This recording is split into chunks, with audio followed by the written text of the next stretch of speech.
بسم اللہ الرحمن الرحیم۔ عائشہ اسلامک ہسٹری کی پیاری بہنوں اور بھائیوں، السلام علیکم۔ آج کی اس ویڈیو میں آپ کے ساتھ 10 ذی الحج کے دن کا ایک خاص وظیفہ، ایک خاص عمل ذکر کروں گی۔ میری اسلامی بہنوں اور بھائیوں، سے پہلے میں آپ کے ساتھ مختصر سی فضیلت اور برکات ذکر کروں گی کہ ماہ ذی الحجہ قمری سال کا آخری مہینہ ہے اور یہ سال اپنے اختتام کو پہنچ چکا ہے اور یہ سال کا آخری اسلامی مہینہ ہے۔ رب ذوالجلال نے جس طرح سال کے 12 مہینوں میں سے رمضان المبارک کو اور پھر رمضان المبارک کے 3 عشروں میں سے آخری عشرے کو جو فضیلت عطا کی، وہی فضیلت ماہ ذی الحجہ کے 3 عشروں میں سے پہلے عشرہ کو اس خاص فضیلت سے نوازا گیا۔ میری اسلامی بہنوں اور بھائیوں، اس عشرہ میں اعمال کرنے پر خاص اجر و ثواب رکھا گیا۔ حضرت عبداللہ بن عباس سے روایت ہے کہ رسول اللہ صلی اللہ علیہ وآلہ وسلم نے ارشاد فرمایا کہ اللہ تعالیٰ کی بارگاہ میں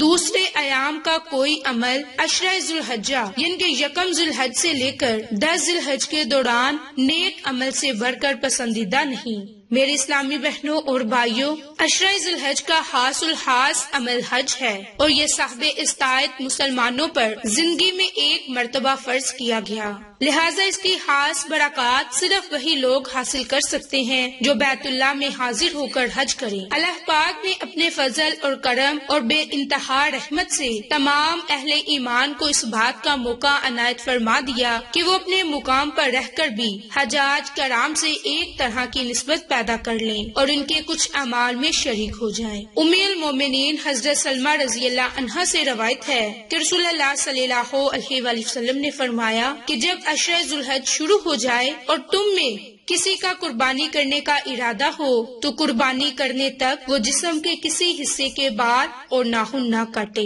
اسی طرح عشرہ ذی الحج کا ایک خاص عمل تکبیر تشریق ہے جو یوم عرفہ یعنی کہ 9ویں تاریخ کے دن سے نماز فجر سے لے کر 13 تاریخ کی عصر تک جاری رہتا ہے، اور یہ تکبیرات فرض نماز کے بعد ایک مرتبہ پڑھنا واجب ہے، اور وہ تکبیر تشریق کے الفاظ ہیں: اللہ اکبر، اللہ اکبر، لا الہ الا اللہ واللہ اکبر، اللہ اکبر وللحمد۔ اس تکبیر کو مردوں کے لیے بلند آواز سے پڑھنا واجب ہے اور عورتوں کے لیے آہستہ آواز میں۔ تو میری اسلامی بہنوں اور بھائیوں، ان قرآنی کلمات کو، اس تکبیر کو پڑھنے کے بڑے فائدے اور برکات ہیں۔ میری اسلامی بہنوں اور بھائیوں، اللہ تعالیٰ نے ان دنوں کو حج اور قربانی کے لیے، ان 2 عبادات کے لیے یہ وقت مقرر فرمایا۔ قربانی ان ایام کے علاوہ نہیں کر سکتے، لہٰذا امت محمد کے لیے ماہ ذی الحجہ کے پہلے عشرے میں صرف ذی الحجہ کی 10، 11، 12 تاریخ میں اپنے خلیل ابراہیم علیہ السلام اور حضرت ابراہیم کے لہتے جگر حضرت اسماعیل علیہ السلام کی سنت کو جاری فرما دیا اور اس قربانی کے عمل اور اپنے حضرت خلیل کے طریقے کو اس قدر پسند فرمایا کہ اپنے پیارے حبیب رحمت العالمین کی زبان سے اس کی فضیلت جاری فرما دی، اور آپ صلی اللہ علیہ وآلہ وسلم نے بھی اس کی پیروی کرنے کی تلقین کی اور قربانی کا حکم دیا۔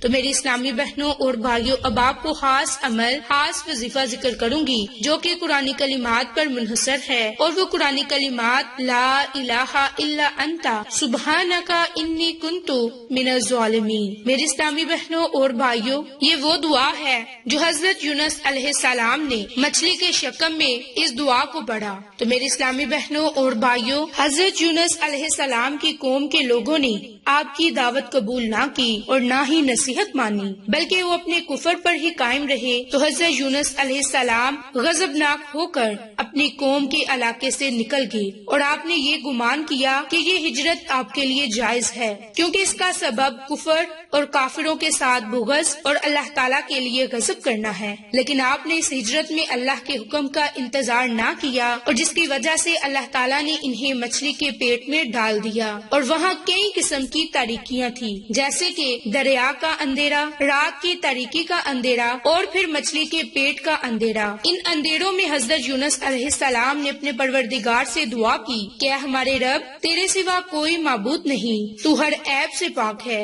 بے شک مجھ سے بھیجا ہوا، بے شک میں ہی خطا کار ہوں، میں اپنی قوم سے تیرا اذن اور اجازت پانے سے پہلے ہی جدا ہو گیا۔ تو میری اسلامی بہنوں اور بھائیوں، اس دعا کو پڑھنے سے آپ کو اب کون سے فائدے حاصل ہوں گے؟ تو اس سے پہلے میری آپ تمام سے گزارش ہے کہ جن لوگوں نے ابھی تک میرے چینل عائشہ اسلامک ہسٹری کو سبسکرائب نہیں کیا وہ نیچے موجود لال رنگ کے بٹن کو دبا دیں اور ساتھ موجود بیل آئیکن کو دبا کر آل نوٹیفیکیشن پر کلک کر دیں تاکہ میری ہر نئی آنے والی ویڈیوز کی اپڈیٹ آپ تک بآسانی پہنچ سکے۔ جزاک اللہ۔ تو میری اسلامی بہنوں اور بھائیوں، 10 ذی الحجہ کے دن آپ نے چلتے پھرتے اس خوبصورت قرآنی آیت کو لا الہ الا انت سبحانک انی کنت من الظالمین اس دعا کو پڑھنا ہے۔ اس دعا کو پڑھنے سے آپ کو 5 بڑے فائدے حاصل ہوں گے۔ نمبر 1، اگر آپ کسی بھی مصیبت میں مبتلا ہیں، مالی پریشانیاں ہوں یا کوئی اور پریشانی ہو کہ جس پریشانی میں آپ مبتلا ہیں اور آپ کو اس سے نکلنے کا راستہ نہیں مل رہا، تو اس کے لیے آپ یہ عمل،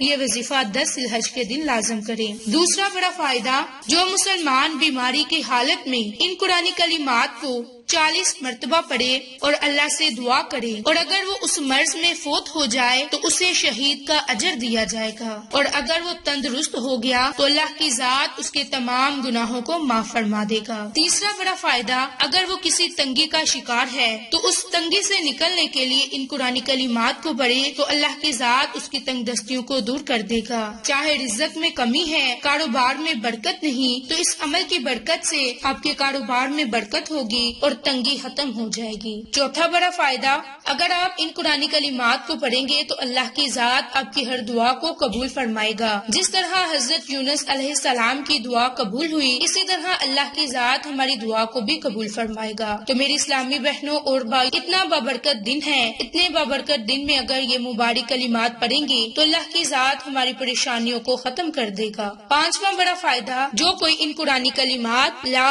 الہ الا انت سبحانک انی کنت من الظالمین ان قرآنی کلمات کو پڑھے گا تو اللہ کی ذات اسے ہر جائز مقاصد میں کامیابی عطا فرمائے گا، چاہے اس کے مقاصد پہاڑ جتنے بھی ہوں۔ اگر وہ کامل یقین کے ساتھ ان قرآنی کلمات کو پڑھے گا تو اللہ کی ذات اسے پہاڑ جتنے بڑے مقاصد میں بھی کامیاب کر دے گا۔ تو اس کے لیے آپ نے 10 ذی الحج کے دن چلتے پھرتے ہاتھ کی انگلیوں پر باوضو حالت ان قرآنی کلمات کو لا الہ الا انت سبحانک انی کنت من الظالمین ان قرآنی کلمات کو صرف اور صرف 33 مرتبہ پڑھنا ہے۔ اول میں، آخر میں آپ نے درود ابراہیم کو پڑھنا ہے اور اللہ تعالیٰ سے خصوصی دعا مانگنی ہے۔ انشاءاللہ اللہ کی ذات ہماری دعاؤں کو سنے گا اور ہماری دعاؤں کو اپنی بارگاہ الہی میں قبول فرمائے گا۔ تو میری اسلامی بہنوں اور بھائیوں، اس عمل کو، اس وظیفے کو خود بھی کریں، اپنے پیاروں کے ساتھ شیئر کریں تاکہ وہ لوگ بھی اس عمل سے مستفید ہو سکیں اور آپ کو اور مجھے صدقہ جاریہ کا ثواب ملتا رہے۔ تو آپ کو آج کی یہ ویڈیو پسند آئے تو اسے لائک، شیئر اور سبسکرائب کریں۔ جزاک اللہ۔